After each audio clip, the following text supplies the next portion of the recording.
जय श्री राम दोस्तों, स्वागत है आपका आज की वक्त पे चर्चा में। सनातन उत्सव चल रहे हैं, दीपावली, धनतेरस, भाई दूज, अब छठ आने वाला है। और आप देखिए कि किस तरह से देश में उत्सव का माहौल है, कितना व्यापार, कितनी खरीदारी हो रही है चीज़ों की, कार से लेकर के, सोना से लेकर के, घर के सामान से लेकर के, पटाखे, मिठाइयाँ। और यही है सनातन इकोनॉमी। जब आप परिवार के लिए, अपने खुशियों के लिए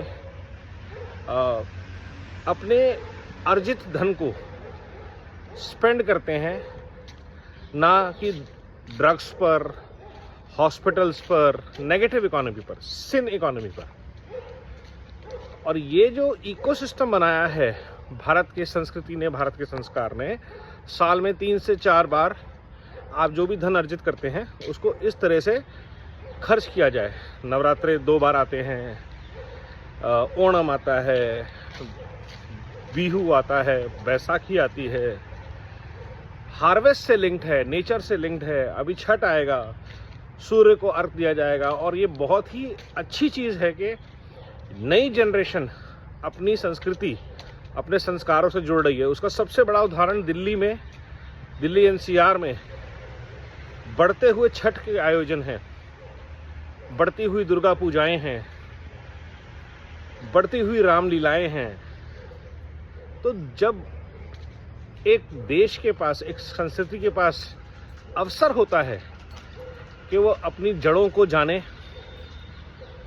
अपनी मजबूती को पहचाने और उस पर गर्व करे, और उसको ऐसा एक माहौल मिलता है कि वो कर सके।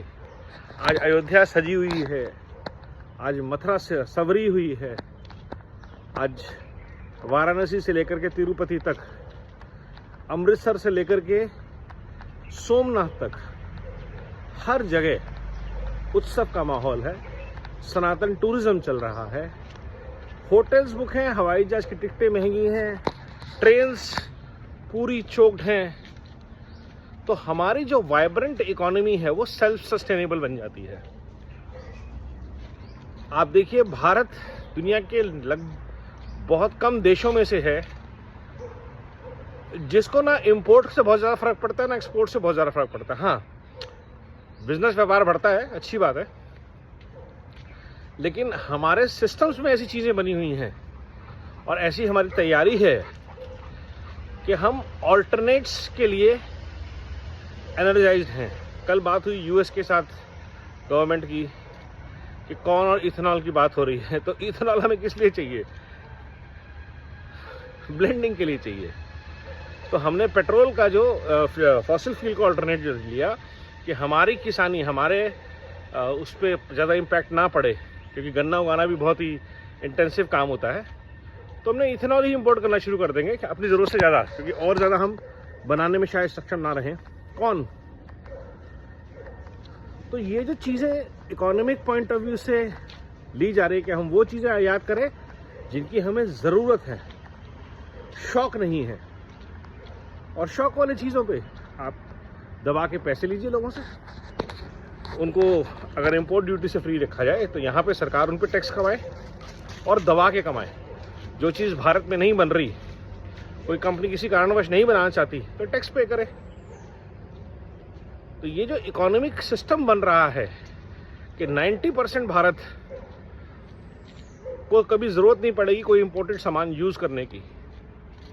90% भारत के बनाए हुए उत्पादों, भारत की बनाई हुई सुविधाओं, सेवाओं का इस्तेमाल करता है और उसमें बहुत प्रसन्न है। भारत की फैक्ट्रियों में बने उत्पाद, भारत के लोगों द्वारा बनाई गई लड़ियाँ, और उसको एम्प्लीफाई करते हैं ओडीओपी, स्वदेशी, आत्मनिर्भर भारत, वोकल फॉर लोकल जैसे आइडियाज़।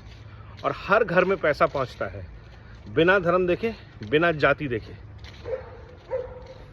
ये है सनातन इकोसिस्टम, और यही वर्ल्ड वाइड प्रोपोगेट किया जाना चाहिए, किया जा रहा है।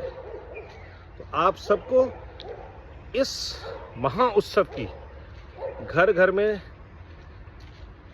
धन संपदा, लक्ष्मी, सरस्वती, संस्कृति, संस्कार का नव उत्सर्जन करने वाली, नव प्रवाह करने वाली शक्ति का इस पूरे के पूरे आयोजनों का बहुत बहुत आप सबको धन्यवाद, शुभकामनाएं। भारत को बनाने के प्रयासों से जुड़े रहें, संस्कृति, संस्कार, परिवार, व्यापार के साथ। नमो भारत, वंदे मातरम, जय हिंद।